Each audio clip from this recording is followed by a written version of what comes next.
بسم اللہ الرحمن الرحیم وبہ نستعین سبحانک لا علم لنا الا ما علمتنا انک انت العلیم الحکیم الحمد للہ رب العالمین والصلاة والسلام علی سید المرسلین وعلی آلہ وصحبہ اجمعین ومن تبعہم بإحسان الی یوم الدین اعوذ باللہ من الشیطان الرجیم بسم اللہ الرحمن الرحیم وَاعْبُدُوا اللَّهَ وَلَا تُشْرِكُوا بِهِ شَيْئًا۔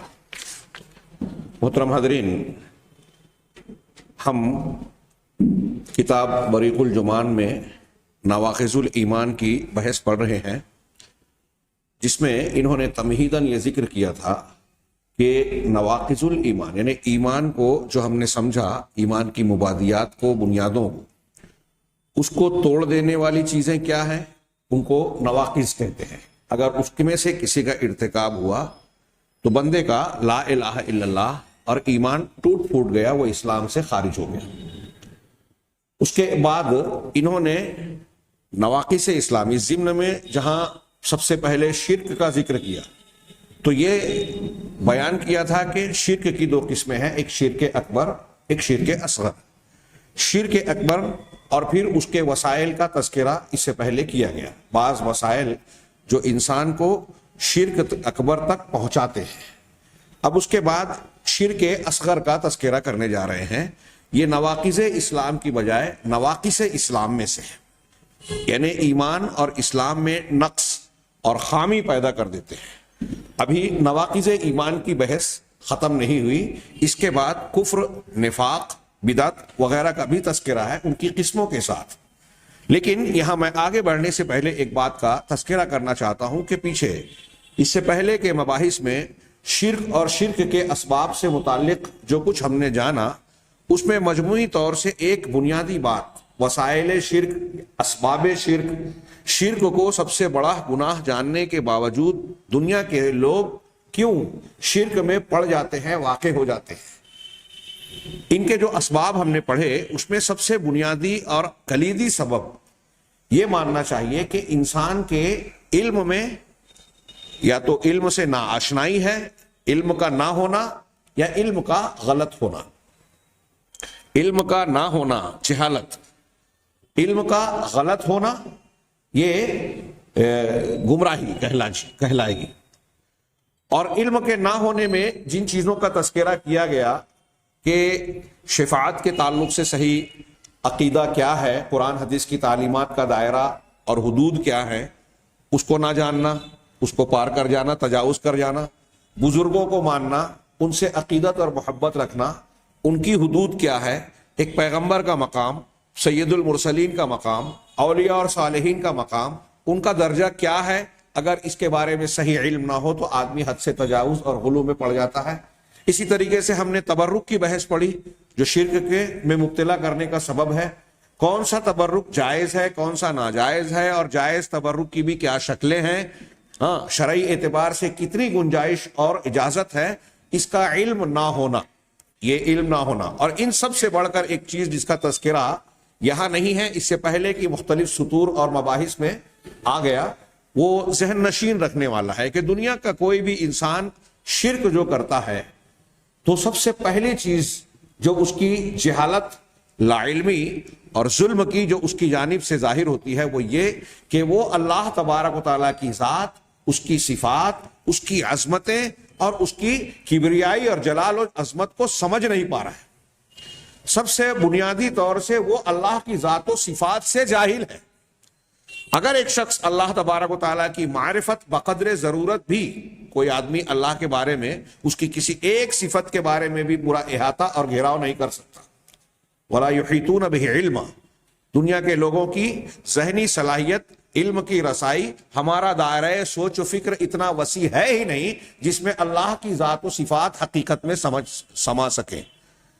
سونے کے تولنے والا چھوٹا سا ترازو جو سونار کا ہوتا ہے، اس پر پہاڑ کا وزن معلوم نہیں کیا جا سکتا۔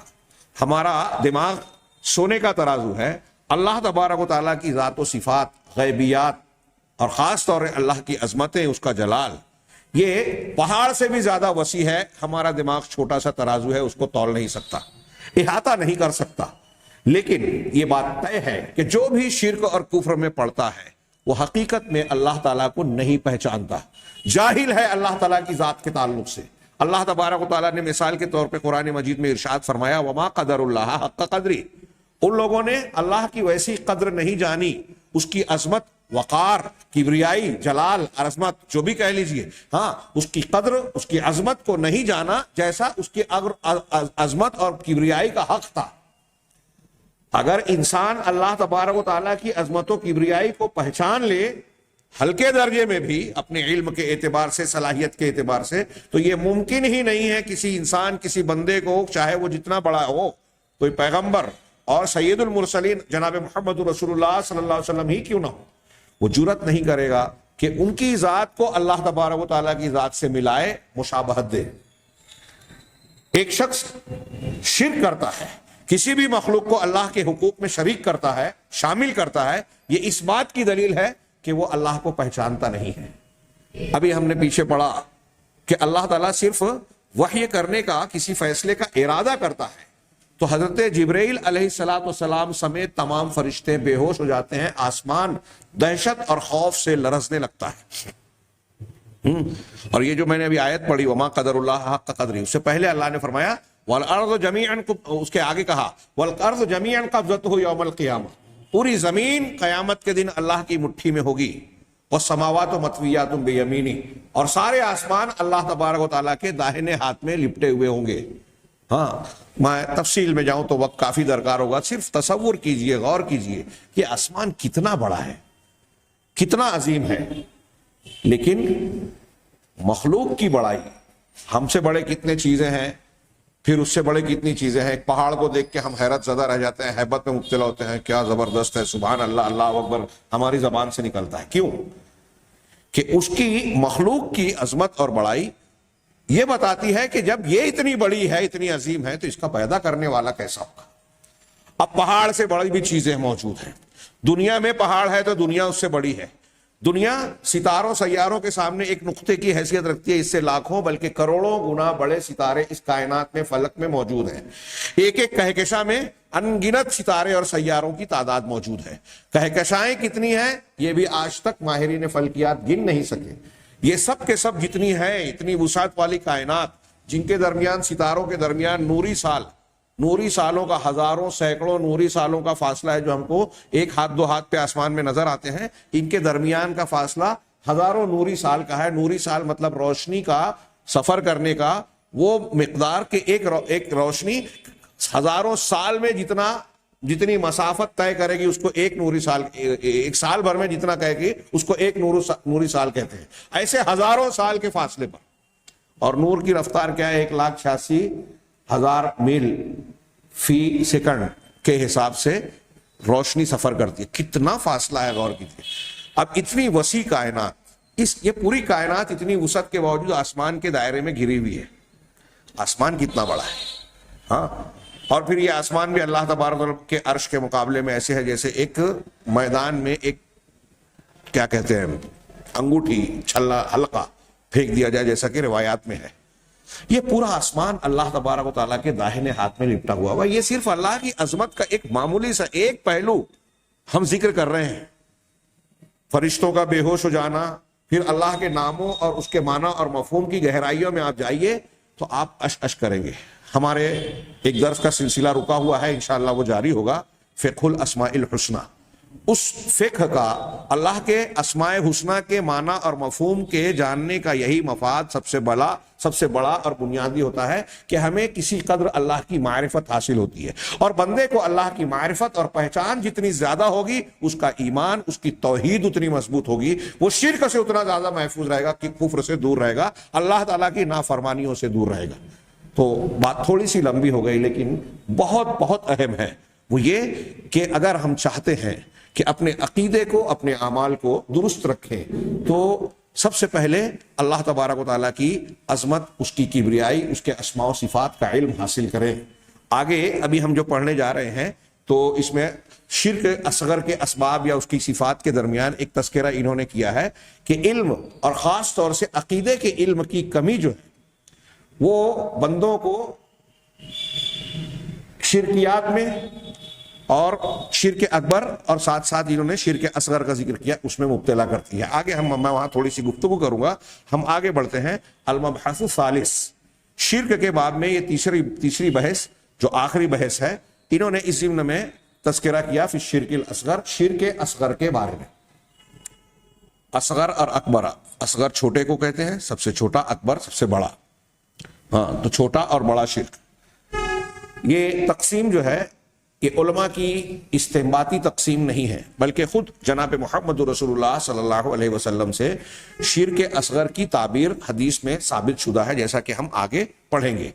یہ کہہ رہے ہیں شرک اصغر کی تعریف کرتے ہوئے، وَهُوَ كُلُّ مَا كَانَ فِيهِ نَوْعُ شِرْكٍ، یہ ہر وہ عمل عقیدہ ہے، ہر وہ چیز ہے جس میں شرک کی کوئی قسم پائی جائے، شرک کی کوئی نوع، کوئی قسم، کوئی شکل پائی جائے، لیکنہ لم یصل الی درجۃ الشرک الاکبر، لیکن وہ قسم جو ہے اگرچہ شرک ہے لیکن شرک اکبر کے درجے تک نہ پہنچے. شرک ہے لیکن شرک اکبر کے درجے کو نہ پہنچے.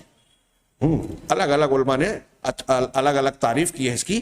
یہ بہت آسان سی اور اچھی سی جامع تعریف انہوں نے کی کہ وہ شرک جو شرک اکبر کے درجے کو نہ پہنچے، وہ ہے تو شرک لیکن شرک اکبر سے کم، اسے شرک اصغر کہیں گے. آگے کہتے ہیں کہ وَهُوَ كَبِيرَةٌ مِّن كَبَائِرِ الذُّنُوب، یہ کبیرہ گناہوں میں سے ایک کبیرہ گناہ ہے، کبائر میں سے ایک کبیرہ ہے. بل ہوا من اکبر الذنوب بعد نواقض التوحید، بلکہ توحید کو توڑ دینے والی شرک اکبر، کفر اکبر، نفاق اکبر جو توحید کو توڑ دیتی ہے، ان توڑ دینے والے گناہوں کے بعد جتنے بھی کبیرہ گناہ ہیں، اس کو ایسے سمجھیے کہ شرک اکبر سب سے بڑا گناہ ہے. اب شرک اکبر کے بعد دنیا میں، اس درجے کے گناہ کے بعد دنیا میں جتنے بھی گناہ ہیں، ان تمام گناہوں میں کتنا بڑا بھی ہو، شرک اصغر ان سے بڑا ہے. شرک اکبر سے چھوٹا لیکن شرک اصغر شرک اکبر سے چھوٹا لیکن باقی کبیرہ گناہوں سے بڑا گناہ ہے. تو کہا کہ یہ جو ہے جیسا کہ بل ہوا من اکبر الذنوب بعد نواقض التوحید، توحید کو توڑ دینے والے امور کے بعد یہ سب سے بڑا گناہ ہے. کما ان ھذا الشرک قد یعظم حتی یؤول بصاحبہ الی الشرک الاکبر، لیکن کبھی کبھی ایسا بھی ہوتا ہے کہ یہ شرک جو چھوٹا شرک یا شرک اصغر کہلا رہا ہے، یہ اپنے کرنے والے مرتکب انسان کو اس درجے تک پہنچا دیتا ہے کہ وہ شرک اکبر میں چلا جاتا ہے، مبتلا ہو جاتا ہے. شرک اصغر کا کرنے والا اس کی وجہ سے شرک اکبر میں چلا جاتا ہے اور اس کو محسوس بھی نہیں ہوتا. ہاں، فصاحبہ علی خطر عظیم، چنانچہ شرک اصغر کا کرنے والا انسان بڑے عظیم، بہت بڑے خطرے میں ہوتا ہے. بہت پہلے تو خود شرک اصغر خود ایک بہت بڑا گناہ ہے، مزید یہ کہ اس گناہ کے ساتھ اسے یہ اندیشہ، یہ خطرہ مسلسل لاحق ہوتا ہے کہ وہ اس کی بنیاد پر شرک اکبر میں واقع ہو جائے گا. ہاں، تو وہ بہت بڑے خطرے میں ہوتا ہے. من ان یؤدی به الوقوع فی الشرک الاصغر الی الخروج من دین الاسلام، اس خطرے میں سے دوچار ہوتا ہے کہ اس کا شرک اصغر اسے اسلام سے خارج کر دینے تک پہنچا دے گا، یعنی شرک اکبر اور کفر اکبر میں. یہ شرک اصغر سے متعلق جو انہوں نے تمہیدی اور ابتدائی بات کہی، اتنا جاننے کے بعد کوئی بھی مسلمان خود اگر اس معنی مفہوم کو سمجھ رہا ہے تو خود اپنے دل و دماغ سے یہ فتویٰ لے سکتا ہے کہ اس کا جاننا، اس کا سیکھنا ایک بندے کے لیے کتنا کتنا کتنا ضروری ہے. کئی مرتبہ میں نے جیسا کہ تمہید میں کہا، علم نہ ہونے کی وجہ سے آدمی واقع ہو جاتا ہے. اور ابھی آگے کی سطور میں شرک اصغر کی مختلف قسمیں اور مختلف شکلیں، قسموں کی جو شکلیں بیان کی ہیں، آپ پڑھیں گے تو اس میں سے ایک ایک قسم ایسی ہے جو ہمارے گرد و پیش میں ہمارے درمیان بکثرت پائی جاتی ہے. بکثرت، ایک دو شکل نہیں، دسیوں شکلیں ہیں. ہاں، چنانچہ ہم آگے بڑھتے ہیں. وَلِلشِّرْكِ الْأَصْغَرِ أَنْوَاعٌ كَثِيرَةٌ، شرک اصغر کی بہت ساری قسمیں ہیں. منہا، ان میں سے چند کا تذکرہ، ان میں سے بعض قسموں کا تذکرہ کر رہے ہیں. النوع الاول الشرک الاصغر فی العبادات القلبیہ، دل کی عبادات، یعنی وہ جو باطن میں ہوتی ہے، قلبی عبادات میں شرک اصغر. اور اسی وجہ سے جو شرک چھپا ہوا ہوتا ہے، دکھائی نہیں دیتا، ظاہر میں نظر نہیں آتا، اسے شرک خفی بھی کہتے ہیں۔ شرک کی ایک اور تقسیم کرتے ہیں، شرک جلی، شرک خفی۔ اس سے بعض لوگوں کو یہ غلط فہمی ہوتی ہے کہ جو شرک خفی ہے یعنی دل کا، وہ شرک اصغر ہی ہے۔ نہیں، شرک خفی میں جو اندر ہوتا ہے، دکھائی نہیں دیتا، عقیدے اور دل کے عمل سے متعلق، وہ اکبر بھی ہو سکتا ہے، اصغر بھی ہو سکتا ہے۔ مثال کے طور پہ اگر دل کے اندر ایک انسان کے ویسی محبت غیر اللہ سے ہے جیسی اللہ سے ہونا چاہیے تو یہ شرک اکبر ہے۔ ایسا ہی خوف، رجا، توکل، اللہ پر بھروسہ، اللہ کا ڈر جو اللہ سے ہونا چاہیے، وہ اگر بندوں سے، مخلوق سے، کسی اور سے دل میں ہے تو اگرچہ وہ شرک خفی ہے لیکن شرک اکبر ہوگا۔ اور یہ ریاکاری کے جذبات، یہ دل سے متعلق ہے، آگے مثال دے رہے ہیں، تو یہ شرک اصغر میں آئے گا۔ تو پہلی قسم بتایا کہ شرک اصغر، وہ شرک اصغر جس کا تعلق قلبی عبادات سے ہے، دل کی عبادتوں سے ہے۔ ومن امثلۃ ھذا النوع، اس قسم میں کئی شکلیں آ سکتی ہیں۔ دل سے تعلق رکھنے والی عبادات میں متعدد قسمیں شامل ہو سکتی ہیں۔ تو اب اس قسم میں کی مثالوں میں سے چند مثالوں کا ذکر کر رہے ہیں۔ 2 مثالیں بیان کی انہوں نے۔ پہلی ریاکاری، دکھاوا۔ ہم اردو میں بھی اس کا استعمال عام طور سے کرتے ہیں۔ اس کا معنی مفہوم رویت سے، دیکھنے سے ہے، ریا دکھانا۔ منافقین کے بارے میں ہے، وَإِذَا قَامُوا إِلَى الصَّلَاةِ قَامُوا كُسَالَىٰ يُرَاءُونَ النَّاسَ۔ جب وہ نماز کے لیے اٹھتے ہیں، چلتے ہیں تو بڑی سستی روی سے، بوجھل پن سے، لوگوں کو دکھانے کے لیے دکھاتے ہیں، اللہ کے لیے نہیں پڑھ رہے ہیں۔ قرآن میں اور جگہوں پر اس کا استعمال کیا گیا ہے۔ ریاکاری، ریا کیا ہے؟ وَهُوَ أَن يُظْهِرَ الْإِنسَانُ الْعَمَلَ الصَّالِحَ لِلْآخِرِينَ أَوْ يُحَسِّنُهُ عِنْدَهُمْ أَوْ يَظْهَرَ عِنْدَهُمْ بِمَظْهَرٍ مَنْدُوبٍ إِلَيْهِ لِيَمْدَحُوهُ وَيَعْظُمَ فِي أَنفُسِهِمْ۔ یہ پوری تعریف جو انہوں نے کہی، بیان کی، وہ میں نے پڑھی کہ شرک اصغر، ریاکاری یہ ہے کہ انسان کوئی نیک عمل کرے، نیک عمل یا عبادت کا کام کرے، انجام دے، شرعی طور سے جو نیک عمل ہے، للآخرین او یحسنہم، دوسروں کے لیے کرے، یا ان کے سامنے نیک عمل کو سنوار کر، سجا کر پیش کرے۔ یحسنہم، اس کو حسین بنائے، خوبصورت بنائے۔ نماز پڑھ رہا ہے، اس کو پتہ چلے کہ فلاں آدمی مجھے دیکھ رہا ہے، تو نماز کو ذرا اور اچھے انداز میں، تعدیل ارکان سے، ایسے انداز میں پڑھے کہ اس کو لگے کہ بڑی اچھی نماز پڑھ رہا ہے، بڑے اطمینان سے پڑھ رہا ہے۔ اس لیے نہیں کہ اللہ کے سامنے کھڑا ہے، اس لیے کہ فلاں آدمی کی نگاہ مجھے دیکھ رہی ہے، تو اس کو دکھانے کے لیے اپنی نماز جو پہلے سے اللہ کے لیے بظاہر پڑھ رہا تھا، اس کے لیے خوبصورت بنا رہا ہے، کسی مخلوق بندے کے لیے۔ تو کہا کہ کسی سے نیک عمل کو انسان کے لیے ظاہر کرنا، دوسرے لوگوں کے لیے، یا اس کو خوبصورت بنانا ان کے نزدیک، ان کے سامنے، یا ایسی شکل اور منظر کے ساتھ ان کے سامنے پیش ہونا جو انہیں اچھا اور نیک معلوم ہو کہ یہ بڑا نیک اور بھلا انسان ہے۔ کیوں ایسا کرے؟ لیمدحوہ، تاکہ وہ دیکھنے والے یا دیکھنے والا اس کی مدح اور تعریف کرے، ستائش کرے۔ وَيَعْظُمَ فِي أَنفُسِهِمْ، اور اپنے دل میں اس کو بڑا سمجھے کہ یہ بڑا نیک اور اچھا انسان ہے، اس کی عظمت اور عقیدت کا سکہ بیٹھے۔ اپنے الفاظ میں سیدھا سیدھا جملہ کہیں کہ ہم کوئی نیکی کا عمل اس لیے کریں کہ لوگوں کی زبان سے تعریف سنیں یا لوگ ہمیں اچھا سمجھیں، ان کے سامنے اس لیے نیکی کر رہے ہیں، یا نیکی کا دکھاوا کر رہے ہیں، یا پہلے سے جو نیکی کر رہے ہیں اس کو خوبصورت بنا رہے ہیں دکھاوے کے لیے۔ آگے کہہ رہے ہیں یہ ریاکاری کی تعریف ہوئی۔ اور یہ ایک بات یاد رکھنی چاہیے، آگے بڑھنے سے پہلے میں کہوں کہ یہ نیکیوں میں آتی ہے۔ اس کا خطرہ کس سے ہے؟ نیک لوگوں سے۔ دکھاوا انسان گناہوں کا نہیں کرتا۔ ایک آدمی چوری کرے، ڈکیتی کرے، تو اس میں دکھاوا نہیں کرتا، بلکہ وہاں تو گناہ کر کے بھی چھپانے کی، اپنے آج کے یہاں دیکھیے کتنے لوگ ہیں سفید پوش بنے ہیں، گناہ ہر معاملے میں ہر قسم کا ہو رہا ہے، عقیدے کا، عمل کا، حرام خوری کا، جھوٹ، غیبت، چغلی، لیکن جب آپ کسی سے بات کریں تو وہ ایسا شریف بنے گا کہ ایسا لگے گا کہ اس نے کبھی کوئی گناہ کیا ہی نہیں ہے۔ ہمارا شہر بھی جادوگروں کی بستی ہے، گناہ ہوتے ہیں، مجرم نظر نہیں آتے۔ ایک بدعقیدہ آدمی کا اچھا شعر ہے، خیر، تو آگے کہا کہ ریا کاری کے، میں آگے حدیث کے ضمن میں یہ بات کہنا چاہوں گا کہ اس سلسلے میں ریاکاری کے حرام ہونے پر دلالت کرنے والی بہت ساری دلیل ہیں، ساتھ ہی ساتھ ریاکاری کا ارتکاب کرنے والے کی بڑی سزا کا تذکرہ بہت ساری روایتوں میں موجود ہے۔ ہاں، اور اس بات کا تذکرہ کہ یہ ریاکاری اس عمل کو ضائع کر دیتی ہے جس میں یہ داخل ہوتی ہے۔ وَأَنَّهُ يُبْطِلُ الْعَمَلَ الَّذِي يُصَاحِبُهُ، یہ اور اس کے ایک خطرے کا پہلو ہے کہ آپ کوئی نیکی کر رہے ہیں، بہت بڑی نیکی کر رہے ہیں، کروڑوں روپیہ آپ نے صدقہ و خیرات کیا، لیکن مقصد یہ ہے کہ لوگ مجھے سخی کہیں، کوئی نیکی نہیں، ایک ثواب نہیں ملے گا بلکہ الٹا عذاب ملے گا۔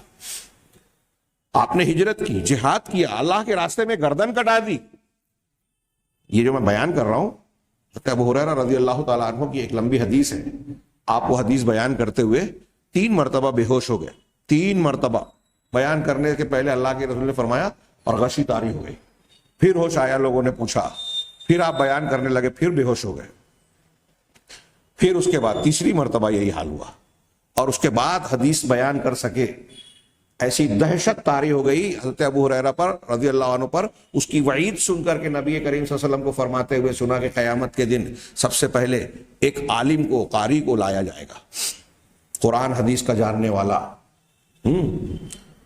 میں نے تجھے علم دیا، تو نے اس کا کیا کیا؟ اللہ تعالیٰ میں نے اسے پھیلایا، تقریریں کی اچھی اچھی پیاری پیاری، خوب کتابیں لکھی، یہ کیا وہ کیا، کہا ہاں تو نے کیا لیکن تو جھوٹ بول رہا ہے، تو نے میرے لیے نہیں کیا، تو نے اس لیے کیا کہ لوگ تجھے علامہ اور اونچے اونچے القاب سے نوازیں، لوگ تیری تعریف اور مدح کریں۔ حضرت ابو ہریرہ عالم تھے، اس لیے دہشت زدہ ہو گئی کہیں ہم بھی اس زمرے میں نہ آ جائے، اللہ تعالیٰ ہمیں محفوظ رکھے۔ ہاں، تو کہا پھر فرشتے بھی ایسے ہی کہیں گے تو جھوٹا ہے، اور پھر اللہ کے حکم سے اس کو منہ کے بل گھسیٹ کر جہنم میں پھینکا جائے گا، دوسروں سے پہلے، گنہگاروں سے پہلے، نیک آدمی کی گھسیٹ کر جہنم میں ڈالا جائے گا۔ کیوں؟ اس لیے کہ اس نے نیکیاں تو کی لیکن دکھاوے کے لیے، لوگوں کی تعریف کے لیے۔ پھر ایک آدمی جو بڑا بہادر ہوگا اس سے ایسے ہی سوال ہوگا، ایک آدمی جس کو بڑی دولت سے نوازا ہوگا پروردگار نے، اس سے ایسے ہی سوال ہوگا، پیسے والا کہے گا میں نے خوب خرچ کیا، ہاں، جری آدمی، ہاں، ماہر شخص جو ہے وہ کہے گا کہ میں نے اپنے داد شجاعت دی، یہاں تک کہ تیرے راستے میں اپنی گردن کٹا دی، شہید ہو گیا، تو سب کہیں گے، اللہ تعالیٰ یہی کہے گا کہ تو اس لیے ہوا کہ لوگ تجھے بہادر کہیں، تو نے اس لیے خرچ کیا کہ لوگ تجھے سخی کہیں، جو تو دنیا میں چاہتا تھا وہ تجھے مل گیا، یہاں کوئی اجر ثواب نہیں، منہ کے بل گھسیٹ کر دوسروں سے پہلے جہنم میں ڈالا جائے گا۔ یہ ایک لمبی حدیث ہے، یہاں انہوں نے ایک دوسری مشہور حدیث نقل کی۔ تو پہلے ایک نقطہ یہ بیان کیا کہ اس کا کرنے والے انسان کا جس عمل میں ریاکاری داخل ہوگی وہ عمل ضائع ہو جاتا ہے۔ شرک اکبر اور شرک اصغر میں دونوں کے درمیان فرق اور اثر کا فرق بیان کرتے ہوئے اہل علم نے ایک فرق یہ بھی بیان کیا ہے کہ اگر کسی انسان نے شرک اکبر کا ارتکاب کیا اور وہ تائب یا توبہ، سچی توبہ نہیں کر رہا ہے، نہیں کیا ہے، تو اس کا کوئی بھی عمل قبول نہیں ہوگا۔ شرک اکبر، اس کے بنیادی اخلاص میں کمی آ گئی نا، شرک اکبر سے خلل آنے کی وجہ سے، یعنی اس کی توحید لا الہ الا اللہ سلامت نہیں رہا، وہ مومن نہیں رہا، اللہ تعالیٰ کے لیے اس کا دین خالص رہا ہی نہیں۔ لہذا اگر وہ نماز پڑھ رہا ہے، روزہ رکھ رہا ہے، کیا کہتے ہیں، تلاوت و ذکر و اذکار کر رہا ہے، صدقہ و خیرات کر رہا ہے، لوگوں کے کام آ رہا ہے، کوئی بھی بڑی سے بڑی نیکی کر رہا ہے، اگر شرک اکبر ہے ایک نیکی قبول نہیں ہوگی۔ لیکن شرک اصغر اور شرک اکبر فرق ہے کہ شرک اصغر جس عمل میں ریاکاری یا شرک اصغر داخل ہوگا صرف وہ عمل برباد ہوگا، سارے اعمال نہیں۔ فرق ذہن میں رہنا چاہیے، کئی فروق میں سے ایک یہ ہے، شرک اکبر پر مرنے والا کبھی جہنم سے نہیں نکلے گا، کبھی بھی۔ شرک اصغر پر مرنے والا اللہ کی مشیت، دوسرے کبیرہ گناہوں کی طرح اللہ کی مشیت پر ہوگا، چاہے تو اللہ تعالیٰ اس کو سزا دے کر جہنم سے نکالے، چاہے اپنے فضل و کرم سے دوسری نیکیوں کے بدلے یا فضل و کرم سے معاف کرے، وہ بالآخر دیر سویر جنت میں جائے گا اگر ایمان کی بنیاد موجود ہے۔ تو یہ بھی ایک فرق بیان کیا جاتا ہے۔ تو بہرحال شرک اصغر کے کرنے والے کا جس عمل میں وہ شرک اصغر یا ریاکاری کی بحث چل رہی ہے، ریا جس عمل میں داخل ہوگی وہ عمل برباد ہو جائے گا، اس کا اجر و ثواب نہیں ملے گا۔ ہاں، اب اس کی دلیلوں میں سے جن یہ باتیں کہ بتائی کہ بھائی بہت ساری دلیلیں ہیں جو یہ بتاتی ہیں کہ یہ حرام ہے، اس کا کرنے والا بہت بڑی سزا کا مستحق ہوگا، گھسیٹ کر جہنم میں ڈالا جائے گا، اور اس کا کرنے والے کا وہ عمل جو ریاکاری سے ملوث ہے، آلودہ ہے، وہ برباد ہو جائے گا۔ ان میں سے ایک دلیل حضرت محمود ابن ربیع رضی اللہ تعالی عنہ کی حدیث ہے، محمود ابن لبید رضی اللہ تعالی عنہ کی مرفوعاً کہ نبی کریم صلی اللہ علیہ وسلم نے فرمایا انا اخوف ما اخاف علیکم الشرک الاصغر، سب سے بڑی چیز جس کا مجھے تم لوگوں پر اندیشہ ہے وہ شرک اصغر ہے۔ اللہ کے نبی صلی اللہ علیہ وسلم کا یہ فرمان ہے، ثابت شدہ۔ غور کیجئے، آپ کس سے کہہ رہے ہیں؟ صحابہ سے۔ صحابہ کیسے لوگ تھے؟ قرآن اور خود رسول اللہ صلی اللہ علیہ وسلم کی تعدیلات، تعریفات صحابہ کرام کے بارے میں موجود ہے۔ دنیا کے سب سے نیک لوگ انبیاء کے بعد صحابہ ہیں، اہل سنت کا متفق علیہ عقیدہ ہے، ان کے درجے کو کوئی اور نہیں پہنچ سکتا بعد کے لوگوں میں۔ اب سوچئے، صحابہ کرام جو دنیا کے انبیاء کے بعد سب سے نیک لوگ ہیں، صالح طبقہ ہے، اللہ کے نبی صلی اللہ علیہ وسلم ان سے مخاطب ہو کر کہہ رہے ہیں کہ مجھے تم پر، صحابہ پر جس چیز کا سب سے بڑا ڈر ہے وہ ہے شرک اصغر کا۔ صحابہ کرام کے بارے میں جب آپ کا یہ اندیشہ ہے، وہ ان چیزوں سے پاک تھے اگرچہ، تو ہم اور آپ یا بعد کے مسلمان ان کے بارے میں سوچنا چاہیے ہمیں کتنا زیادہ چوکنا اور کتنا زیادہ ہوشیار رہنا چاہیے، کتنا خطرناک معاملہ ہے یہ۔ نبی کریم صلی اللہ علیہ وسلم کو ان لوگوں کے بارے میں خطرہ تھا۔ اب ہم میں سے کوئی شخص اگر کچھ ٹوٹی پھوٹی نیکی بھی کرتا ہے تو کیا اس کے بارے میں یہ خوف، یہ اندیشہ، یہ ڈر نہیں ہے؟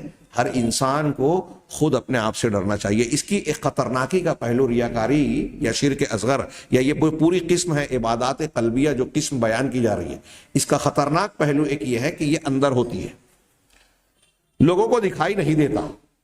اگر ایک آدمی غیبت کر رہا ہے، جھوٹ بول رہا ہے، یا کوئی اور ایسا ظاہری گناہ کر رہا ہے جو لوگوں کی نظر میں گناہ ہے، دکھائی دے رہا ہے، تو لوگ اس کی اصلاح کرنے کی کوشش کریں کہ بھائی یہ تم جو کر رہے ہو غلط ہے، توبہ کرو، نیکی نہیں ہے، اچھائی نہیں ہے۔ اس کی اصلاح کا امکان ہے، وہ خود نہیں تو دوسرے اس کو ٹوک کر، روک کر اس کی اصلاح کر سکتے ہیں۔ لیکن جب دل کے اندر یہ بیماری جڑ پکڑتی ہے نا، تو دوسروں کو تو اس کا علم نہیں ہوتا، خود آدمی کو بھی لوگوں کی تعریف سے لذت محسوس ہوتی ہے۔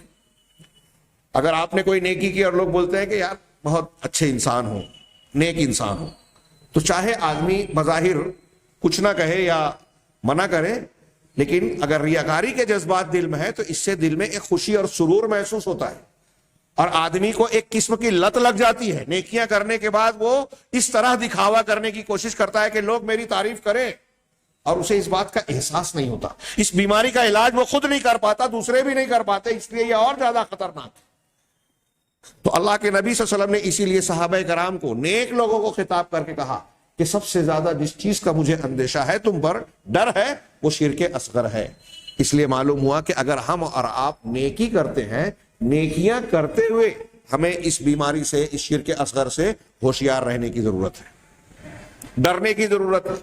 جب نبی صلی اللہ علیہ وسلم کو اندیشہ اور ڈر تھا تو ہمیں اور آپ کو تو بدرجہ اولا ہونا چاہیے، اور ہمارا ایمان جس درجے کا ہے اس میں اور زیادہ یہ خطرہ بڑھ جاتا ہے کہ شیطان کے یہ اثرات، ہماری شہوانی خواہشات ہم پر غالب ہو سکتی ہیں اور اس بیماری میں ہمیں مبتلا کر سکتی ہے۔ یہاں ایک بات یہ بھی جو میں نے کہا کہ نبی کریم صلی اللہ علیہ وسلم نے خود الشرک الاصغر کا لفظ استعمال کیا، اس کا مطلب یہ کہ شرک اصغر، شرک میں کچھ اصغر بھی ہے، کچھ اکبر بھی ہے۔ یہ تقسیم خود شارع علیہ الصلوۃ والسلام نبی کریم صلی اللہ علیہ وسلم سے ثابت ہے، یہ علماء کی تقسیم نہیں ہے۔ آگے قالوا وما الشرک الاصغر یا رسول اللہ، جب اللہ کے نبی صلی اللہ علیہ وسلم نے یہ فرمایا تو صحابہ نے سوال کیا کہ اللہ کے رسول یہ شرک اصغر ہے کیا؟ شرک اصغر کسے کہتے ہیں؟ کون سی چیز ہے؟ کون سی چیز آپ مراد لے رہے ہیں؟ تو آپ نے کہا الریا، ریا، دکھاوا، نیکی کا عمل دکھاوے کے لیے لوگوں کے سامنے کرنا۔ اور بعض حدیثوں میں یہ بھی ہے مثال کے ساتھ کہ آدمی نماز پڑھتا ہے اور نماز کو طویل اور خوبصورت اس لیے بناتا ہے کہ وہ کسی کی نگاہ کو دیکھ رہا ہے کہ فلاں آدمی مجھے دیکھ رہا ہے، صدقہ و خیرات کر رہا ہے اس لیے کہ لوگ مجھے دیکھ رہے ہیں۔ تو ریا آپ نے فرمایا ریا. آگے اللہ کے رسول نے فرمایا یقول اللہ کے رسول صلی اللہ علیہ وسلم کا یہ فرمان ہے اس حدیث میں, ہاں, یقول اللہ عز وجل لہم یوم القیامہ اذا جزی الناس باعمالہم, کہ جب قیامت کے دن لوگوں کو ان کے اعمال کا بدلہ دیا جائے گا تو ایسے لوگوں سے اللہ تبارک و تعالیٰ کہے گا اذهبوا الى الذين كنتم تراؤون في الدنيا, ان لوگوں کے پاس تم جاؤ جن کو دنیا میں تم دکھاتے تھے, اپنی نیکیاں دکھاتے تھے, ان سے تعریف وصول کرنے کی, نقد تعریف لینے کی کوشش کرتے تھے. تو جن کو تم دکھاتے تھے نا تو ان کے لیے تم نے نیکیاں کی تھی, یہ محنتیں کی تھی, عبادتیں کی تھی, لہذا جاؤ ان کے پاس. ہاں, هل تجدون عندهم جزاء, کیا تم کو ان کے پاس کوئی بدلہ ملے گا, تم پاؤ گے؟ اللہ تعالیٰ قیامت کے دن یہ سوال کرے گا ریاکار لوگوں سے کہ تم دنیا میں تعریف چاہتے تھے نا, تو جن کو دکھاتے تھے آج ان سے بدلہ مانگو, اللہ کے لیے نہیں کیا تو اللہ تعالیٰ کا کیوں بدلہ دے گا؟ سمپل بات ہے, واضح طور پہ بات ہے کہ آپ کی نیت جو تھی آپ کو وہی ملنا چاہیے. لہذا جب اللہ تبارک و تعالیٰ کی خوشنودی, رضا تم کو مطلوب ہی نہیں تھی تو اللہ کیوں تمہیں اجر و ثواب دے گا؟ تم انہی کے پاس جاؤ جن کو تم دکھاتے تھے. یہ امام احمد اور بغوی نے حسن سند کے ساتھ روایت کی, اور بعض صحیح حدیثیں بھی اس کی تائید کرتی ہے, لہذا یہ قوی درجے تک پہنچتی ہے. اسی طریقے سے اب آگے اس حدیث کو, صرف ایک حدیث کو ریاکاری کے باب میں نقل کر کے انہوں نے ایک تبصرہ کیا اور بہت اہم ہے.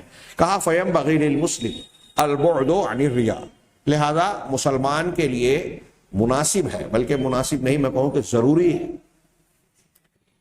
یعنی ایسا کرنا چاہیے, مسلمان کے لیے ایسا کرنا چاہیے. کیا؟ البعد عن الریا, ریاکاری سے دور ہٹنا, بچنا, اس سے چوکنا رہنا, کوشش کرنا کہ کہیں سے کسی طرف سے ہمارے دل و دماغ میں اس کو راستہ نہ ملے. ہاں, والحذر من الوقوع فیہ, اور اس میں واقع ہو جانے سے ہوشیار رہنے کی ضرورت ہے, ڈرتے رہنے کی ضرورت ہے. ہاں, وذالک, اب یہ کیسے ہوگا؟ یہاں انہوں نے جو چند جملوں میں 4-5 جملے آگے 2-3 لائن میں بیان کیے ہیں, اس میں ایک کئی چیزیں بیان کی. یہ سب ریاکاری کا علاج ہے. ہم اپنے اندر ریاکاری نہ آنے دیں, اس کے لیے ہمیں کیا کرنا ہوگا, اس کا علاج کیا ہے. بڑی پیاری باتیں کہی انہوں نے, اور ایک جملے کو اچھی طریقے سے دل و دماغ میں اتارنا ضروری ہے. ہم اپنے طور سے سوچیں کہ ہم کو اپنی ریاکاری کا علاج کرنا ہے تو یہ چیزیں اختیار کی جائیں. کیا ہے کہ وذالک بتقویۃ الایمان فی القلب, پہلا علاج کہ اپنے دل میں ایمان کو مضبوط کر کے, یہ جو ہم شرح ارکان الایمان اور یہ سب چیزیں جو پڑھ رہے ہیں, ہاں, اس کا مقصد یہی ہے. اللہ کی عظمت و کبریائی کا صحیح احساس اور علم ہوگا تو ہماری توجہ, ہمارا خیال صرف اللہ کی طرف ہوگا. ہمارے دماغ میں اللہ کو چھوڑ کر کسی اور کا خیال نماز میں, روزے میں, صدقہ و خیرات میں نہیں آئے گا کہ ہم اللہ کو خوش کرنا چاہتے ہیں. عہدے, منصب, دولت, جس کے پیچھے آج لوگ پاگل ہوئے جا رہے ہیں, یہ ریاکاری, دنیا داری. ہاں, حضرت خالد بن ولید کا واقعہ منقول ہے نا, جب انہیں حضرت عمر فاروق رضی اللہ تعالیٰ عنہ شام کے محاذ پر معزول کیا, حضرت ابو عبیدہ جنگ کے درمیان, جبکہ حضرت خالد بن ولید رضی اللہ تعالیٰ عنہ کی فتوحات کا سلسلہ جاری تھا. ہاں, لیکن کچھ واقعات, کچھ خبریں حضرت عمر فاروق کو لگی, اور یہ بھی پتہ چلا کہ کچھ لوگوں کا یہ خیال ہے کہ خالد بن ولید کی سپہ سالاری اور قیادت ہوتی ہے تو فتح ملتی ہے. تو اس خیال کو بھی توڑنا مقصود تھا کہ فتح اور شکست اللہ کے ہاتھ ہے, ایک بات. دوسرا, اور بھی کچھ شکایتیں پہنچی تو حضرت ابو عبیدہ بن جراح رضی اللہ تعالیٰ عنہ کو امیر لشکر بنا کر ان کو معزول کیا. رات میں جب اپنے اپنے خیموں میں لوگ پہنچے تو حضرت خالد بن ولید کے قریبی لوگوں نے جا کر کہا کہ یہ غلط کیا امیر المومنین نے. ہمارے یہاں جیسے آج کل اکثر پائے جاتے ہیں نا, وہاں عارضی طور سے اس قسم کے لوگ ہوتے تھے, علاج ہو جاتا تھا. ہم آپ کا ساتھ دیں گے, آپ سپہ سالاری کے مستحق ہیں, آپ اچھی قیادت کر رہے تھے, فتوحات حاصل ہو رہی ہیں, آپ کہیے ہم آپ کے ساتھ تعاون کریں گے. تو حضرت خالد بن ولید نے جو جواب دیا تھا نا, وہ اس بات کی دلیل ہے کہ ان کا ایمان دل میں مضبوط تھا, وہ اللہ کے لیے کر رہے تھے. انہوں نے کہا کہ انی لا اقاتل فی سبیل عمر, میں جو جنگ قتال کر رہا ہوں تو میں عمر کے راستے میں نہیں کر رہا ہوں, بل اقاتل فی سبیل رب عمر, بلکہ میں عمر کے رب کے راستے میں جہاد اور جنگ کر رہا ہوں. لہذا اب میں سپہ سالار ہوں کہ عام سپاہی, اس سے کیا فرق پڑتا ہے؟ اللہ کے نبی صلی اللہ علیہ وسلم نے، بخاری مسلم کی حدیث ہے، تعیس عبد الدان و عبد الدینار، عبد الدینار عبد الدرہم و عبد الدینار و عبد الدرہم، کہ دینار اور درہم کا بندہ ہلاک ہو، برباد ہو. دینار درہم روپیہ پیسہ. پھر آگے چادر اور سامان کا بندہ اگر دیا جاتا ہے تو خوش ہوتا ہے، مال داد و دہش مل رہی ہے، پیسہ مل رہا ہے تو خوش، نہیں ملا تو ناخوش. یہ جو میں بیان کر رہا ہوں آج اپنے حالات اور ماحول میں اور اپنے آپ میں جھانکتے جائیے. میں اپنے آپ کو جھانکوں، آپ اپنے آپ کو جھانکیں، اور جہاں تک آواز سن رہی ہے جائزہ لیں. تبھی ان خطابات کا دروس کا فائدہ ہے کہ ہم اپنا ان حقائق کی روشنی میں جائزہ لیں کہ ہم کہیں اس میں تو نہیں ہیں. پیسہ ہے تو ہم خوش، ہم کو کوئی مالی مدد مل رہی ہے تو راضی، نہیں دیا جا رہا ہے تو ناراض. آگے اس میں ہے کہ اس بندے کے لیے اللہ تبارک و تعالیٰ کی جانب سے نبی کریم صلی اللہ علیہ وسلم، بیچ کے دو چار جملے چھوڑ کے میں آگے کی ترجمہ کر رہا ہوں، کہ اس کے لیے خوشخبری اور مبارکباد ہے جس کا جو اللہ کے راستے میں نکلتا ہے اور اس کے کپڑے اور بدن جو ہے گرد و غبار سے اٹ جاتا ہے. ایک بار رد قدمہ ہو. اللہ سے وہ کوئی دعا کرتا ہے تو اللہ اس کی دعا کو رد نہیں کرتا. اگر اسے یہ ایسا آدمی ہوتا ہے کہ اگر اسے قلب میں، لشکر کے اندر درمیان میں رکھا جائے تو درمیان میں ہوتا ہے، پیچھے رکھا جائے تو پیچھے ہوتا ہے، چوکی داری پہ رکھا جائے تو وہاں کام کرتا ہے کہ مجھے یہ ذمہ داری دی ہے، عہدہ ہو کہ نہ ہو، مجھے چپراسی اور چوکیدار بنایا گیا، کوئی فرق نہیں، اللہ کے راستے میں کر رہا ہوں. یہ جذبہ ہونا چاہیے. تو یہی کہا کہ دل میں ایمان مضبوط ہوگا، اللہ، آخرت کا دن، جنت اور جہنم اگر ہمارے دماغ اور ذہن میں مضبوط ہے تو ہم ان چیزوں کے ناز کو سامنے رکھ کر نیکیاں کریں گے، لوگوں کو خوش کرنے کے لیے نہیں، دکھاوے کے لیے نہیں، اپنی تعریف سے نیکیوں کو ضائع نہیں کرنا چاہیں گے. کتنی اہم بات ہے. اگر ہمارا ایمان درست ہوگا اللہ پر، ایمان درست ہوگا جنت و جہنم پر، ایمان درست ہوگا آخرت پر، کہ ہم کو اللہ کے سامنے حساب دینا ہے، ذرہ برابر نیکی ہو، ذرہ برابر برائی ہو، ہمارے سامنے آنے والی ہے. تو یہ چیزیں جب سامنے رہے گی تو آدمی نماز پڑھے گا تو کسی کی خوشی اور کسی کی تعریف کو دماغ میں نہیں آنے دے گا، بلکہ یہ کہے گا کہ اللہ مجھ سے راضی ہو اور قیامت کے دن مجھ کو نجات دے دے عذاب سے. ایمان دل میں صحیح ہو، نمبر ایک. ریاکاری کے علاج کا پہلا چیز کہ ایمان کو دل میں مضبوط کیا جائے. دوسرا، وَالتَّزَوُّدُ مِنَ الْعِلْمِ الشَّرْعِي، اور علم شرعی کا ذخیرہ کرنا. تزود ذات توشے کو کہتے ہیں، توشہ اختیار کرنا، جمع کرنا، حاصل کرنا علم شرعی کو. وبالاخص سے علم العقیدہ، خاص طور سے، سب سے خاص طور پہ عقیدے کا علم. یہاں میرا دل چاہتا ہے کہ میں کچھ تفصیل بیان کروں. آج کا اپنا سماج اور ماحول آپ دیکھیے سرسری طور سے، کسی پر تنقید کی بنیاد پر نہیں، محاسبے اور جائزے کے طور پر. آج ہمارے درمیان میں اکثر کہتا ہوں اور لوگ بھی حیرت کرتے ہیں، آج دیکھیے کہ کون سا مسئلہ ہے شرعی اعتبار سے جو ہمارے سماج میں، مسلم سماج میں، معاشرے میں قرآن حدیث کی تعلیمات کے مطابق قابل اطمینان کہلائے. عقیدے کا، دین کا معاملہ، عبادات، نماز کا معاملہ، معاملات اخلاق کا معاملہ، رشتے اور تعلقات کا معاملہ، حلال اور حرام کا معاملہ. ان میں سے کوئی چیز ہم کو ٹھیک ٹھاک نظر آتی ہے مسلمانوں میں؟ اور حیرت انگیز بات، انتہائی حیرت انگیز بات، کئی گنا حیرت انگیز کہیے، کہ بہت سارے ایسے لوگ جو دین کی ٹھیکیداری کو اپنے کاندھوں پر اٹھائے ہوئے نظر آتے ہیں، دین کا کام کر رہے ہیں، 25 سال سے، 20 سال سے، 30 سال سے لگے ہوئے دین کے کاموں میں. ان کی شکایتیں آتی ہیں، لوگ آگے کہتے ہیں کہ انہیں سمجھائیے، رشتہ داروں کو حصہ نہیں دے رہے، بہنوں کا حصہ نہیں دے رہے، قبضہ کر کے بیٹھے ہیں. ان کے یہاں ہم دیکھ رہے ہیں کہ وہ سودی قرضہ لے رہے ہیں. اب تو قرآن حدیث کے نام لینے والے بھی جری ہوتے جا رہے ہیں. اہل حدیث، سود کا قرضہ. ہمارے شہر میں خبر آتی ہے، ایک چیز کو، ایک گھر کو 2 مرتبہ 2 گراہک سے بیچ دیا. ہمارے شہر میں خبر آتی ہے سودی لین دین جو بینک سے ہوتا تھا، کچھ افراد انفرادی اور خصوصی طور پر، پرسنل طور پر سودی قرض دے رہے ہیں. یہاں تک کہ بعض خواتین دے رہی ہیں اور پھر دادا گیری سے اسے وصول بھی کرتی ہیں. ان کے پاس ایسے اسباب اور وسائل. اسکول کالج پڑھے لکھے لوگ چلا رہے ہیں, دیندار لوگ چلا رہے ہیں, لیکن اس میں ڈونیشن اور ان تمام ڈونیشن حرام خوری کا کاروبار چل رہا ہے, اور وہ سفید پوش ہے سماج اور معاشرے میں. سیاسی اعتبار سے اب عام لوگ بولنے لگے کوئی بات نہیں, سیاسی طور سے کمیشن خوری اور یہ لینا, جھوپڑے سے بلڈنگ میں آ جانا, غریب آدمی کا منتخب ہونے کے بعد امیر ہو جانا, معمولی سی بات ہے, یہ اس کا حق ایسا سمجھا جانے لگا. اور اس کو دعوتوں میں بلا رہے ہیں, وہاں سے لڑکی لے رہے ہیں, لڑکی دے رہے ہیں. مطلب یہ کہ اگر وہ حرام خوری کر رہا ہے تب بھی کوئی حرج کی بات نہیں ہے. اگر آپ گفتگو کریں, سمجھانے کی کوشش کریں تو بہت ساری بحث ہوگی.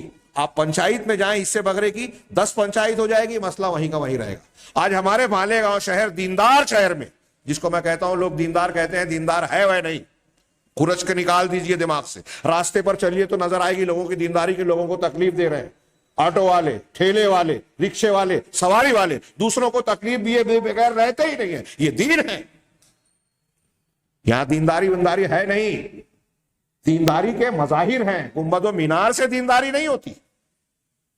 تو میں یہ عرض کرنا چاہتا ہوں, ابھی ایک صاحب نے بتایا کہ ہمارے گھر میں ایسا ایسا معاملہ ہے, سارے سمجھانے والے تھک گئے, لیکن دین کا وہ کام کرنے والا آدمی. تو میں نے کہا معاف کیجئے گا, لوگوں کو ایسا لگے گا کہ میں مسلکی اختلاف کی بات کر رہا ہوں, لیکن یہ حقیقت ہے کہ ہمارے یہاں جو دین پیش کیا جا رہا ہے, دین کے نام پر جو لوگوں کو گولی دی جا رہی ہے. کہتا تھا نا, مارکس کہتا تھا کہ الدین و افیون الشعب, عربی میں یہ ہے, انگریزی کا جملہ رہا ہوگا اس کا, کہ دین اور مذہب جو ہے وہ عوام کا افیم ہے. تو یہ دین حق کے بارے میں نہیں ہے, یہ دین منحرف کے بارے میں صحیح ہے. یہ جو ہمارے یہاں فضیلتوں والا دین بیان کیا جاتا ہے, صحیح عقیدے سے ہٹ کر, صحیح قرآن و حدیث کی تعلیمات سے ہٹ کر, وہ افیم ہی کا کام کر رہا ہے. ایک آدمی بہنوں کا حصہ ہڑپ کر رہا ہے, ایک آدمی سودی لین دین کر رہا ہے, ایک آدمی روزانہ لوگوں کی غیبت چغلی سازشیں کر رہا ہے, لیکن سامنے پہ سفید پوش بنا ہوا ہے, نیک اور دیندار بنا ہوا ہے, لوگوں کے سامنے یہ پوسٹ کرتا ہے کہ میں بڑا دین اور کی خدمت کر رہا ہوں, قوم اور ملت کی خدمت کر رہا ہوں. اپنی رپورٹ چھائے کرے گا, اپنی تاریخ بنائے گا, ریکارڈ بنائے گا. برا لگے تو برا لگے, لیکن ایک حقیقت بیان کرنا چاہتا ہوں کیوں ایسا ہے. تو میں نے اس شخص سے کہا, اور کئی مجلسوں میں میں نے یہ بات کہی ہے, کہ ہمارے یہاں صحیح دین بتایا ہی نہیں جا رہا ہے. دین کا غلط تصور اس برائی کی وجہ ہے کہ آپ نے فلاں فضیلت والا کام کیا, اتنی مرتبہ فلاں ذکر کر لیا, تو اتنا ثواب, اتنا اجر ملے گا, اتنے فرشتے آپ کے لیے قیامت تک مغفرت کی دعا کریں گے, 70,000 فرشتے لگ جائیں گے. جھوٹی حدیثیں بیان کر رہے ہیں. اور اگر کوئی ہے بھی ایسی روایت تو اس کا یہ مطلب نہیں ہے کہ آپ کا لین دین حرام خوری معاف ہو جائے. یہ گناہ صغیرہ کے بارے میں ہوتا ہے یہ معاملہ.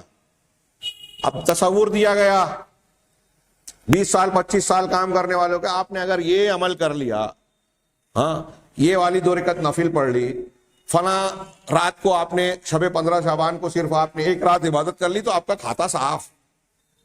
اب آپ نے بہن کا حصہ ہڑپ کیا ہو, کسی کا مال کھا لیا ہو, قرضہ لے کے اس کو ڈبو دیا ہو, تو انسان کے دماغ میں یہ آتا ہے کہ اب تو 15 شعبان کو کھاتا صاف ہو رہا ہے نا, تو ہم کوئی بھی کر لیں گے, کوئی بھی گناہ سب معاف ہو جائے گا.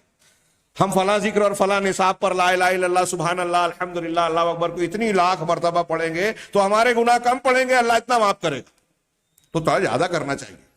70,000 فرشتے ہمارے لیے قیامت تک مغفرت کریں گے. ایک مرتبہ کتنی مرتبہ ہم نے وہ نیکیاں کی, تو گناہ بہت کم پڑیں گے, ذرا زیادہ کرو. اس غلط عقیدے نے, غلط عمل نے, غلط شریعت کی تعلیمات بیان کرنے نے, فضائل کے نام پر انہوں نے لوگوں کو گناہوں پر جری کر دیا,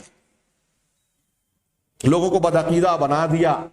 لوگ مانے یا نہ مانے, یہ ایک حقیقت ہے, زندہ حقیقت. میں جو کہتا ہوں, میں جو کہہ رہا ہوں, اصلاح معاشرہ اگر کرنی ہے, لوگوں کو درست کرنا ہے, تو نبی کے طریقے پر پہلے عقیدے کو درست کریں, عقیدے کا علم عام کریں. اور یہاں ہمارے یہاں دین کے نام پر سب سے زیادہ غیر اہم چیز عقیدہ ہے. یہ عقیدے کا درس ہمارا چل رہا ہے.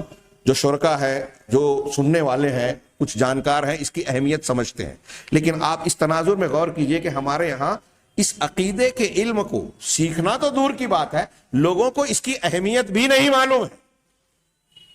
میں نے کئی مرتبہ کہا, یہاں جو لوگ بیٹھے ہیں وہ اچھی طرح دماغ میں, آپ اگر چاہتے ہیں کہ آپ اپنے بچوں کو, بیوی کو سدھاریں, ان کے لیے اگر مدرسے کی تعلیم کا انتظام نہیں کر پا رہے ہیں, تو مسجد سے جوڑیے، اور مسجد کے جوڑنے کے ساتھ آپ کوئی نہ کوئی طریقہ ایسا اختیار کیجئے کہ صحیح عقیدہ اپنے بچوں کو سکھائیں۔ تربیت کے لیے سب سے ضروری ہے، کل آپ بولیں گے میرا بچہ بڑا ہو کے ہاتھ سے نکل گیا، مجھ سے زبان درازی کرتا ہے، گھر سے نکالتا ہے، ایسا کرتا ہے ویسا کرتا ہے، تو اس کے پہلے ذمہ دار آپ خود ہوں گے۔ آپ اور ہم چاہتے ہیں کہ ہمارے بچے سدھریں، اب ہماری کوشش کے بعد اگر نہ ہو تو ہم مکلف، اللہ کے یہاں پکڑ نہیں ہوگی۔ نوح علیہ السلام کا بیٹا کافر تھا، وہ ایک الگ بحث ہے، لیکن ایسا استثنائی کچھ واقعہ ہوتا ہے۔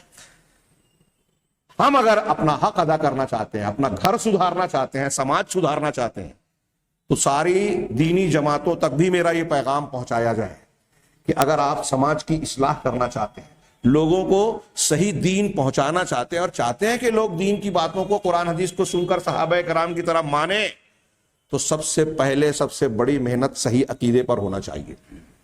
عقیدہ اگر آپ نے نہیں سکھایا تو یہی ہوگا جو ہو رہا ہے کہ ایک آدمی نماز پڑھ رہا ہے، تہجد پڑھتا ہے، تسبیح لے کے گھومتا ہے، مسواک ہاتھ سے چھوٹتی نہیں ہے، فضائل کے ہر چیز پر عمل کر رہا ہے، کھانے کے آداب، سونے کے آداب، چلنے کے آداب، لیکن ہم دیکھتے ہیں کہ راستے کے آداب وہ جانتا ہی نہیں ہے، بتایا جائے تو لڑائی کرتا ہے ایک طرف، دوسری طرف بہن کا حق مار لیا، سودی لین دین کر رہا ہے، رشوت کھا رہا ہے، جھوٹ بول رہا ہے، غیبت کر رہا ہے، لوگوں کی عزت سے کھیل رہا ہے، اور اللہ کا ڈر پیدا ہی نہیں ہوتا، ڈرتا ہی نہیں، کیونکہ عقیدہ صحیح نہیں ہے۔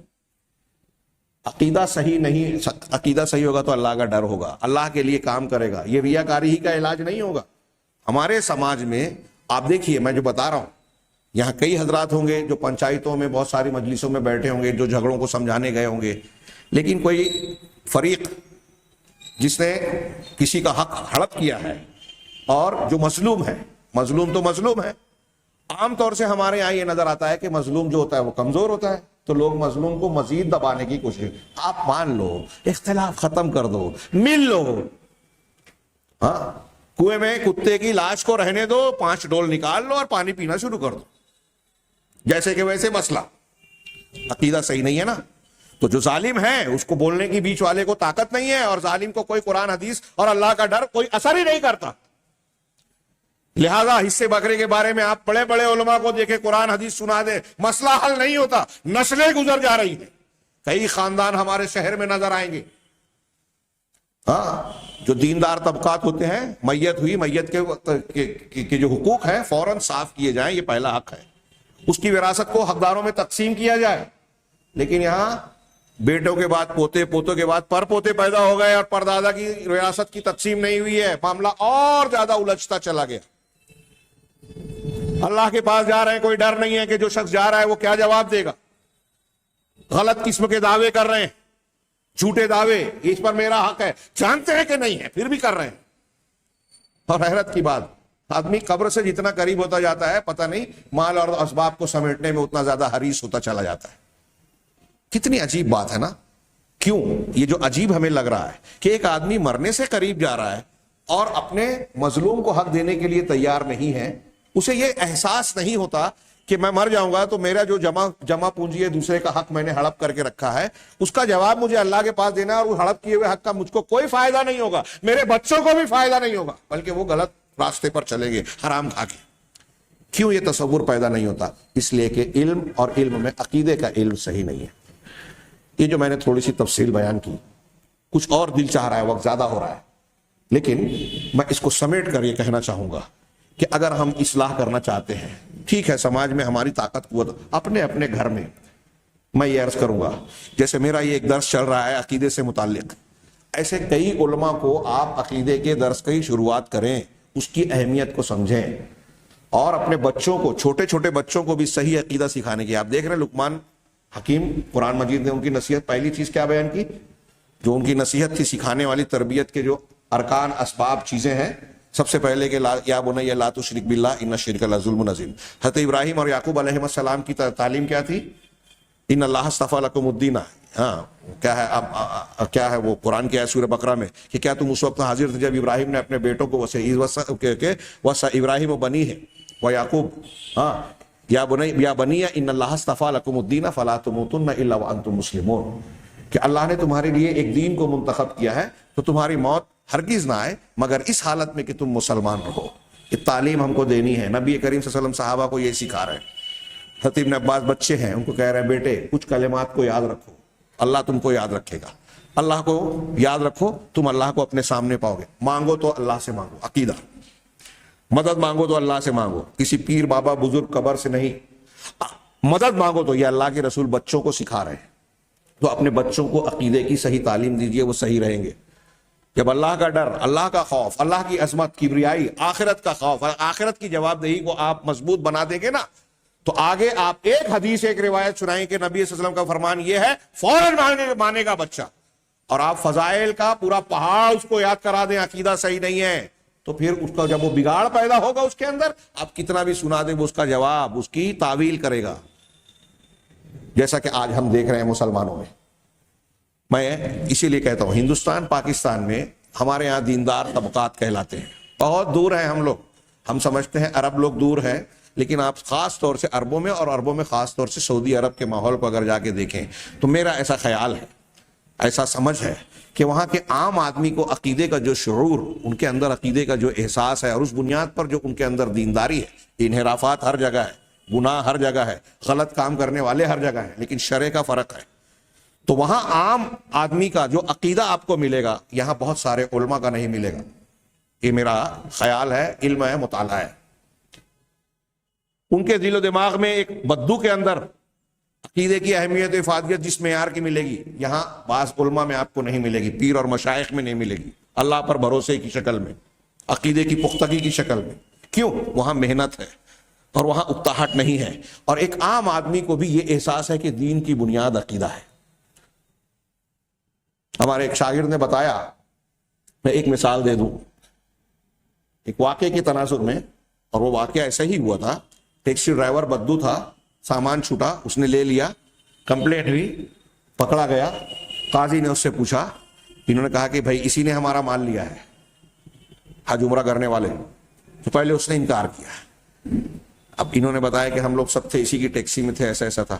قاضی نے جب اس سے یہ کہا کہ ٹھیک ہے تم انکار کرتے ہو, تو حدیث میں یہ ہے کہ جو شخص دعویٰ کرتا ہے وہ دلیل دے, ثبوت پیش کرے کورٹ میں. اگر کوئی مقدمہ ہے, اختلاف ہے, اور جو انکار کر رہا ہے کہ میں نے ایسا نہیں کیا, وہ قسم کھائے.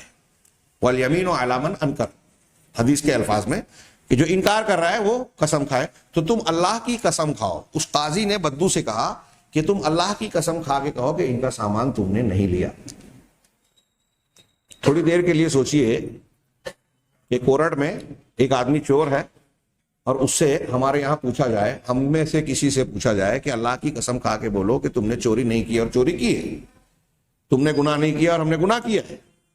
تو اب اگر ہم قبول کرتے ہیں تو سزا ملے گی, بدنامی ہوگی, اور نہ جانے کیا کیا. تو ہم کیا کریں گے؟ یا ہندوستان پاکستان کے عام مسلمان, ہم دیکھ رہے ہیں پڑھے لکھے دیندار, کیا کریں گے؟ اندازہ لگائیے. اس بدو نے کہا میں اللہ کی جھوٹی قسم نہیں کھاؤں گا. وہاں یہ جانتا ہے کہ میری اقرار کرنے کی صورت میں میرا ہاتھ کٹ جائے گا. ہاتھ کٹانا گوارا ہے, اللہ کی جھوٹی قسم کھانا گوارا نہیں ہے. یہ ہے صحیح عقیدہ. یہ ایک بہت چھوٹی سی میں نے مثال دی. ایسی مثال وہاں کے سماج میں آپ کو قدم قدم پر ملے گی, چھوٹے بڑے نقصانات کے سلسلے میں, ساس بہو کے تعلقات کے سلسلے میں.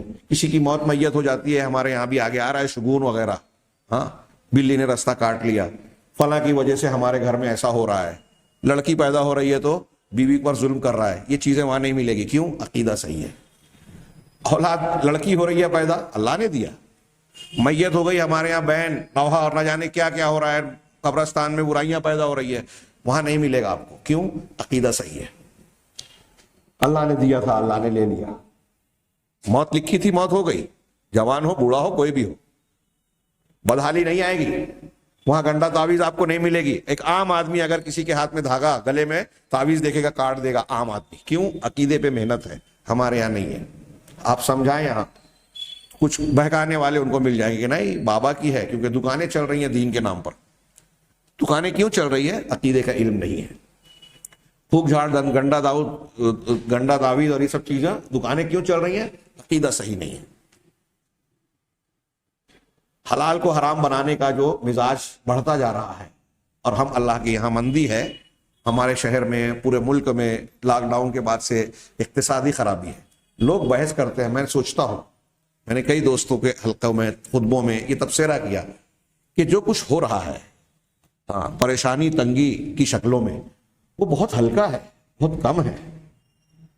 ہمارے جو گناہ سماج معاشرے میں ہو رہے ہیں، حرام خوری، بدکاری، بدعقیدگی، شرک، سنت کی خلاف ورزی، دین کے ساتھ کھلواڑ، لوگوں کی عزتوں کے ساتھ کھیلنا، اس کے جواب میں تو بڑا دردناک عذاب آنا چاہیے اللہ کا۔ لیکن یہ اللہ رحمان اور رحیم کی رحمت ہے کہ وہ چھوٹ دے رہا ہے، ڈھیل دے رہا ہے، یہ ہلکی ہلکی تنبیہ کر رہا ہے کہ جاگ جاؤ، توبہ کرو، اپنے گناہوں کو صاف کرو۔ لیکن ان تنبیہات پر کوئی کان دھرنے کے لیے تیار نہیں ہے، کوئی حکومت کو دوشی دے کر کوئی اپنے ہمارے درمیان اتحاد نہیں ہے، ہمارا فلاں نہیں ہے، ایسا معاملہ نہیں ہے، اس لیے بندی ہے۔ اللہ تبارک و تعالیٰ بندی لا رہا ہے، یہ کوئی نہیں کہتا، اور ایسا ہی ہونا چاہیے، ایسا ہی کہنا چاہیے۔ اسباب پر اللہ کی حکمرانی ہے، کائنات کا کوئی ذرہ اللہ کی مشیت کے بغیر ہل نہیں سکتا۔ یہ مندی ہو، تیزی ہو، بے روزگاری ہو، فراوانی ہو رزق کی، سب اللہ کی طرف سے۔ مہنگائی بڑھ رہی ہے، اللہ کی طرف سے۔ اسباب جو بھی ہوں، حقیقت میں کرنے والی ذات اللہ۔ یہ بیان کرتے ہیں، مانتے نہیں ہیں۔ حصہ دے دیں گے تو ہم خلاص ہو جائیں گے۔ آپ اب نہیں مانتے کہ اللہ دینے والا، روزی دینے والا ہے؟ کون سا دین آپ پھیلا رہے ہیں دنیا کے لوگوں میں؟ آپ تو خود اللہ پر ایمان یقین نہیں رکھتے، اس لیے بہن کا، بیٹی کا، فلاں کا حصہ ہڑپ کر بیٹھے ہو، حرام خوری پر اتارو ہو۔ عقیدہ صحیح کیجئے۔ ہماری عورتیں مرد ایک دوسرے سے جلتے ہیں، ایک دوسرے کی ٹانگ کھینچتے ہیں، یہ بھی آپ کو ہندوستان پاکستان میں مزاج ملے گا، عربوں میں نہیں ملے گا، کیونکہ وہاں عقیدہ صحیح ہے۔ آپ کو غیبت، چغلی، ٹانگ کھینچنا، دوسروں کی ترقی پر جلنا بہت کم نظر آئے گا۔ یہ توحید کے خلاف ہے۔ ایک آدمی دولت مند ہے تو آپ اس سے جلے، دولت کس نے دی؟ اسے اللہ نے۔ تو مطلب اللہ کے عمل پر آپ کو اعتراض ہے، آپ کو اختلاف ہے، اللہ کی تقسیم پر آپ کو اختلاف ہے کہ اس کو خوبصورت بنایا، اس کو دولت مند بنایا، اس کو مشہور خاندان کا بنایا۔ عقیدہ صحیح ہوگا تو یہ اختلاف نہیں ہوگا۔ خیر، بات تھوڑی سی طویل ہو گئی، لیکن انہوں نے ریاکاری کا علاج کرتے ہوئے یہ ذکر کیا کہ علم شرعی کو سیکھنا چاہیے۔ اور میں اس کے ضمن میں یہ جو تفصیل بیان کیا، یہ کہنا چاہتا ہوں کہ اپنے گھر کو، اپنے سماج کو سدھارنے کے لیے عقیدے کو سیکھیے اور سکھائیے، گھر والوں کو سکھائیے، اپنے بچوں کو لائیے ان دروس میں۔ اس درس میں نہیں لاتے، دوسرے علماء سے کہیے عقیدے کا درس دیں، اس میں لے جائیے، لیکن عقیدہ سکھائیے، اللہ کی عظمت و کبریائی کا صحیح عقیدہ۔ ہمارا یہ بھی مسئلہ ہے کہ عقیدے کے نام پر غلط باتیں سکھائی جاتی ہیں، غلط عقیدے، اور یہ چیز دونوں، ہمارا یہ عقیدے کا درس چل رہا ہے اور جمعہ کے دن سلسلہ چل رہا ہے شبہات کے فتنے، یہ دونوں چیزیں بہت اہمیت کی حامل ہیں، بنیاد ہیں ہماری، لیکن لوگوں کو اس کی اہمیت ہی نہیں معلوم، تو اس پر توجہ کیا دیں گے؟ آپ سدھارنا چاہتے ہیں سماج کو، اس پر توجہ دیجیے۔ آگے بڑھتے ہیں کہ علم عقیدہ والاکثار من الالتجاء الی اللہ، اور کیا ریاکاری کا علاج کرنے کے لیے کہ اللہ تبارک و تعالیٰ سے التجا اور اس سے دعا کرنے میں خوب کثرت کریں، خوب دعا کریں۔ کیا کہ ان یعیدہ من شر نفسہ ومن شرور الشیطان ووساوسہ، کہ اللہ تبارک و تعالیٰ انسان کو اپنے خود دل کے شر سے اور شیطان کے شرور اور ان کے وسوسوں سے بچائے۔ صبح شام کی دعاؤں میں اللہ تبارک و تعالیٰ نے، رسول اللہ صلی اللہ علیہ وسلم نے یہ چیزیں سکھائی ہے۔ وہ دعا پڑھی ہے، حضرت ابوبکر صدیق نے کہا اللہ کے رسول مجھے کوئی ایسی دعا بتائیے جو میں سونے کے وقت پڑھوں، تو آپ نے کہا کہ تم صبح میں، شام میں اور سونے کے وقت، تینوں وقت یہ دعا پڑھو جو بتائی ابو داؤد میں، صحیح حدیث ہے۔ اللہم عالم الغیب والشہادہ فاطر السماوات والارض رب کل شیء وملیکہ اشہد ان لا الہ الا انت اعوذ بک من شر نفسی وشر الشیطان وشرکی وان اقترف علی نفسی سوءا او اجرہ الی مسلم۔ بڑی جامع دعا، میں نے اس پر خطبہ دیا ہے۔ انتہائی زبردست وسیلوں اور ایمان کے بعد سوال کیا کیا؟ 4 چیزوں سے، کہ میں اپنے نفس کے شر سے تیری پناہ میں آتا ہوں، شیطان کے شر سے اور وسوسے سے، اور شرک سے۔ شیطان کے شر اور اس کے شرک سے، کوئی بھی شرک کرے وہ شیطان کی طرف سے بہکایا گیا ہے۔ ہاں، تو اپنے نفس کا شر اور شیطان کا شر۔ علامہ ابن تیمیہ نے اس کی شرح میں کی کہ یہ انتہائی جامع دعا ہے۔ دنیا میں جتنے بھی شر ہیں، یا تو ہمارے نفس کی خرابی، شرارت سے ہوتی ہے، یا شیطان کی طرف سے آتی ہے۔ یہ شر کی بنیادیں آ گئی اس میں کہ اس سے پناہ مانگا بندے نے۔ وَأَنْ أَقْتَرِفَ، آگے کا جو جملہ ہے وَأَنْ أَقْتَرِفَ عَلَى نَفْسِي سُوءًا، اور اس بات سے بھی تیری پناہ میں آتا ہوں کہ اپنے نفس پر کوئی برائی کا ارتکاب کروں، اپنا نقصان پہنچاؤں، کوئی ایسے کام کروں جس سے میرا نقصان ہو، اللہ ناراض ہو، گناہ کا ملے مجھے۔ ہاں، اپنے نفس پر کوئی برائی کروں، وَأَنْ أَقْتَرِفَ عَلَى نَفْسِي سُوءًا أَوْ أَجُرَّهُ إِلَى مُسْلِمٍ، یا کوئی ایسا کام کروں کسی مسلمان تک کوئی نقصان پہنچاؤں۔ تو علامہ ابن تیمیہ کہتے ہیں کہ پہلے شر کی 2 بنیادیں، نفس اور شیطان، اس سے پناہ مانگی، اور شر آ جانے کے بعد اس کے دو نقصانات ہوتے ہیں، اس کے نقصان کی دو شکلیں ہوتی ہیں، یا تو آدمی اپنا خود کا نقصان پہنچاتا ہے یا دوسروں کو نقصان پہنچاتا ہے یا دونوں کو، یہ دونوں باتیں آ گئی۔ تو تمام شرور سے گویا پناہ مانگ لی۔ یہ ہے اللہ کے رسول ہر جمعہ کے ہر خطبۃ الحاجہ میں شرور انفس اور شرور شیطان سے پناہ مانگتے تھے۔ تو نفس کے شرور اور شیطان کے شرور میں سے ایک یہ بھی ہے کہ اگر شیطان اس بات میں کامیاب نہیں ہوتا کہ کسی بندے کو نماز روزے اور نیکیوں سے روک سکے، تو اس نیکی کے اندر ایسی برائی پیدا کرتا ہے جس سے وہ نیکی برباد ہو جائے۔ ریاکاری کا جذبہ آ گیا، وہ نیکی برباد ہو گئی۔ تو اس سے پناہ مانگنے میں خوب کثرت کرنی چاہیے، اور وَأَن يَرْزُقَهُ الْإِخْلَاص، اور یہ دعا مانگتے رہنا چاہیے اللہ سے مسلسل، بار بار خلوص کے ساتھ، کہ اللہ اخلاص پیدا کرے، اللہ کے لیے کام کرنے کا جذبہ پیدا کرے، للہیت پیدا کرے۔ اسی طریقے سے ایک علاج یہ بھی ہے ریاکاری کو دور کرنے کا دل سے، کہ وَكَذَلِكَ بِتَذَكُّرِ الْعُقُوبَاتِ الْأُخْرَوِيَّةِ الْعَظِيمَةِ الَّتِي تَحْصُلُ لِلْمُرَائِي۔ آپ اپنے دل سے ریاکاری کو کیسے نکال سکتے ہیں کہ ریاکار کو آخرت میں جو عظیم گناہ ملنے والا ہے، ابھی جو ہم نے حدیث سنی کہ منہ کے بل گھسیٹ کر جہنم میں ڈالا جائے گا دوسروں سے پہلے، تو اس عظیم گناہ کے بارے میں تصور کرے، اس کو اپنے ذہن و دماغ میں تازہ کرے۔ یہ بھی ایمان کا ہی وہ حصہ ہوگا جو پہلے نمبر پر ذکر کیا کہ ایمان کو مضبوط کرے۔ تو یہ تصور کرے کہ اگر میں ریاکاری میں مبتلا ہو جاؤں گا تو میری نیکیاں تو برباد ہوگی، اللہ گھسیٹ کر جہنم میں ڈالے گا، تو اس کو یاد کرے، دل سے ریاکاری دور ہوگی۔ اسی طرح سے ریاکاری کی بارے میں یہ بھی غور کرے کہ جو دکھاوا کرتا ہے وہ حقیر ہوتا ہے، اور حقیقت میں آپ دیکھیں کہ جو ریاکار مخلص نہیں ہوتا نا، وہ کچھ دن تک لوگوں کو بیوقوف بنا پاتا ہے۔ کبھی کوئی شخص، کوئی منافق زیادہ دنوں تک لوگوں کو بیوقوف نہیں بنا پاتا۔ یہ قدرت کا نظام ہے، جو اندر سے کچھ اور باہر سے کچھ ہے۔ کچھ دن وہ حکومت کرتا ہے، دکھاوا کرتا ہے، کچھ دن سے مراد کچھ سال ہوتے ہیں، ہم کو لگتا ہے کہ بہت اس کی حکومت چل رہی ہے۔ غلط کار آدمی بالآخر لوگوں کے سامنے بے نقاب ہوتا ہی ہے۔ اسے لگتا ہے کہ لوگ میری عزت کر رہے ہیں، لیکن دلوں میں عزت نہیں ہوتی۔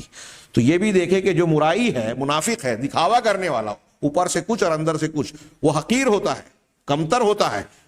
وفی حقیقت من یرائی لاجلہ، کہہ رہے ہیں کہ اور اس شخص کے سلسلے میں، اس کی حقیقت جس کی وجہ سے، جس کو وہ دکھا رہا ہے، جس کو دکھاوا کر رہا ہے، وہ بھی کوئی بہت عظیم نہیں ہے اللہ کے مقابلے میں۔ ہم دنیا کے کسی بھی انسان کو دکھائیں تو اس کی کیا حیثیت ہے؟